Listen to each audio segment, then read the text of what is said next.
विश्व का, नित्य है सत्कार विश्व का, मानवता का ध्येय साधे, मानवता का अखंड ध्येय साधे, माँ भारती है शिरोधार्य विश्व का, माँ भारती है शिरोधार्य विश्व का। नमस्कार, मैं हूँ Kavita, Maitreya college of education and management की प्रशिक्षु। सर्वप्रथम यहाँ पे उपस्थित सभी गणमान्य गुरुजन और जितनी भी निर्णायक मंडल है, सबको मैं हृदय से प्रणाम और धन्यवाद अर्पण करती हूँ। जैसा कि हम सभी अवगत हैं, हमारा संभाषण का विषय है मेरा युवा भारत, विकसित भारत 2047। इस संदर्भ पे हम विस्तृत अपने मंतव्य प्रस्तुत करना चाहेंगे।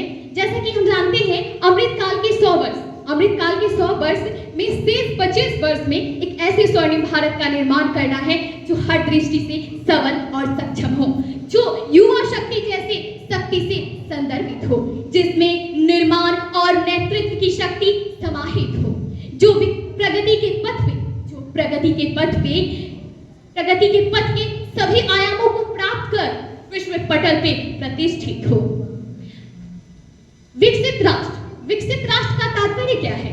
विकसित राष्ट्र का तात्पर्य ऐसे राष्ट्र से है जिसका सकल घरेलू उत्पाद अधिक हो, जो स्वास्थ्य सुविधाएं, शिक्षा का प्रसार, कृषि, उद्योग और कौशल विकास के क्षेत्र जैसे अनेक कार्यों में उत्कृष्टता का परिचायक हो। माननीय प्रधानमंत्री द्वारा, हमारे देश के माननीय प्रधानमंत्री द्वारा अमृतकाल में 5 प्रणों के माध्यम से एक विकसित भारत का निर्माण करना है, जिसे मैं कुछ पंक्तियों द्वारा संदर्भित करना चाहूंगी। अमृत के काल कलेवर से पंच प्रण के पुंज से मिटे तिमिर हर मन का भारती हो धन्य धन, ऐसे विकास के अटल प्रण पद का। हमारे माननीय प्रधानमंत्री द्वारा युवाओं को, जैसा कि हम अवगत हैं कि युवा द्वारा और युवाओं की, यहाँ उन्होंने सबसे ज्यादा युवा शक्ति पे बल दिया है, ताकि युवा शक्ति एक मुख्य धारा में आकर अपनी शक्ति और सामर्थ्य को एक सही दिशा प्रदान कर सके और अपने व्यक्तित्व का प्रबल प्रखर विकास कर अपने राष्ट्र के प्रति उत्तरदायित्व का निर्वहन कर सके। और हम ये भी जानते हैं कि हमारा गौरवपूर्ण इतिहास रहा है, वो शिक्षा में हो या सत्कार में। कुछ एक ऐसे आशय है जो संदर्भित है हमारी विरासत में, हमें विरासत के बल से हमें वो स्वर्णिम भारत का निर्माण करना है। मैं उस अद्भुत आशय को कुछ पंक्तियों अपने द्वारा रचित कुछ पंक्तियों द्वारा संदर्भित करना चाहूंगी। नेतृत्व के नव शक्ति सामर्थ्य से अवगत हो रहा जन जन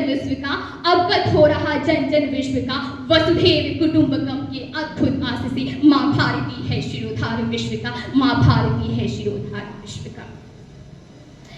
हमारे सरकार द्वारा एक ऐसी योजना और कौशल विकास की योजना, शिक्षा का कैसे प्रसार हो सके। सबसे बड़ी बात, हम कैसे विकसित होंगे, हमारा विकसित राष्ट्र कैसा होगा, जहाँ गरीबी नहीं होगी, दरिद्रता नहीं होगी, जहाँ सब शिक्षित होंगे। और जानते हैं, शिक्षा का संदर्भ बहुत ही विस्तृत है। यदि हम शिक्षित होते हैं या कोई भी व्यक्ति शिक्षित होता है तो वो जीवन के सही आशय को जान पाता है, जीवन के सार को समझ जाता है, वो अपने प्रति और राष्ट्र के प्रति, अपने परिवार के प्रति और हर व्यक्ति के प्रति अपने उत्तरदायित्व को समझ पाता है और अपने कर्तव्य का निर्वहन करता है। हमारी सरकार द्वारा अनेक कार्यक्रम करवाए जा रहे हैं, ऐसे कार्यों को करवाया जा रहा है, क्रियान्वित किया जा रहा है, जिससे युवा के प्रखर व्यक्तित्व का निर्माण हो सके। और मैं चाहूंगी उस संदर्भ को कुछ पंक्तियों के माध्यम से, मैंने अपने स्वरचित कविता के माध्यम से संदर्भित करने का प्रयास किया है। स्वप्न होंगे साकार विकसित भारत का, स्वप्न होंगे साकार विकसित भारत का, जब प्रखर प्रसार होगा सर्व शिक्षा का, जब प्रखर प्रसार होगा सब शिक्षा का। जन जन पूर्ण होंगे सर्व धर्म समन्वय के सार से, जन जन पूर्ण होंगे सर्व धर्म समन्वय के सार से, व्यक्तित्व निर्मित होगा मानवता के मर्म के आधार से, व्यक्तित्व निर्मित होगा मानवता के मर्म के आधार से। निश्चित स्वप्न होंगे साकार विकसित भारत का, निश्चित स्वप्न होंगे साकार विकसित भारत का, स्वप्न होंगे साकार विकसित भारत का, जब सुगम संचित आधार होगा अर्थ का, जब सुगम संचित आधार होगा अर्थ का, जन जन मुक्त होंगे, जन जन